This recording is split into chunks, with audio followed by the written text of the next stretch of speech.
সময় যাক আমি ইংৰাজীত টাইম বুলি জানো। বৰ্তমান আপোনাৰ ঘৰত কেইটা বাজিছে? মোৰ ঘৰত কিন্তু এতিয়া গধূলি 5টা বাজিছে। গতিকে মানুহে সময়ৰ উমান পায়। এতিয়া ঘৰত কিমান বাজিছে সেয়া চাব জানে, তাক বুজি পায়। আপোনালোকে বাৰু জানেনে পৃথিৱীৰ কিছুমান এনেকুৱা শব্দ আছে যিবিলাক শব্দৰ নিৰ্দিষ্ট কোনো সংজ্ঞা নাই। যদি মই উদাহৰণ দিওঁ, সময়, টাইম, যাৰ কোনো নিৰ্দিষ্ট সংজ্ঞা নাই। এই সময়ৰ সংজ্ঞাবিলাক মানুহে অনুমান কৰা হয়, সেয়েহে ইয়াৰ কোনো নিৰ্দিষ্ট সংজ্ঞা নাই। আৰু এই নিৰ্দিষ্ট সংজ্ঞা নথকাৰ বাবে পৃথিৱীৰ বিভিন্ন দেশত বিভিন্ন সময়ৰ আমি দেখিবলৈ পাওঁ। যদি মই বৰ্তমানৰ কথা কওঁ, বৰ্তমান মোৰ ঘৰত গধূলি 5টা বাজিছে। একেটা সময়ত কিন্তু আমেৰিকাত হয়তো অন্য এটা সময় চলি আছে। তাততো দিনেই হোৱা নাই, তাততো ৰাতি হৈ আছে। হয়তো অন্য এখন দেশত ৰাতিপুৱা হ'ব পাৰে। গতিকে আমি গম পালোঁ যে সময়ৰ সংজ্ঞা সঁচাকৈ নিৰ্দিষ্ট নহয়। ঠাই বিশেষে, দেশ বিশেষে ই বেলেগ বেলেগ হয়।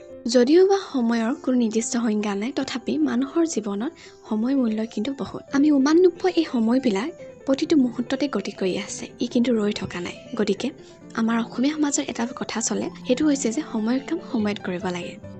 আৰু আমি যদি সময়ৰ কাম সময়মতে কৰি নাযাওঁ, তেন্তে আমাৰ লাইফত বিভিন্ন প্ৰব্লেমে দেখা দিব পাৰে বা আমাৰ জীৱনলৈ বিভিন্ন বেমেজালি আহিব পাৰে, যিটো আমাৰ লাইফত কি কৰে, ইফেক্ট কৰে। গতিকে আমি সময় পিছত নাথাকি, সময় আগত নদৌৰি আমি সময়ৰ লগত যাব লাগিব। কাৰণ সময় আগত কোনো দৌৰিব নোৱাৰে, আৰু সময় পিছত থাকি গ'লে আমি একেবাৰে থাকি যাম। গতিকে সময় বৰ্তমান যিটো চলি আছে, সেই সময়ৰ ওপৰত নিৰ্ভৰ কৰি, সেই সময়ৰ ওপৰত ভিত্তি কৰি আপুনি আপোনাৰ কামবিলাক কৰি যাওক। গতিকে মই ভিডিঅ'টো ইমানতে সামৰণি মাৰিব লাগিব।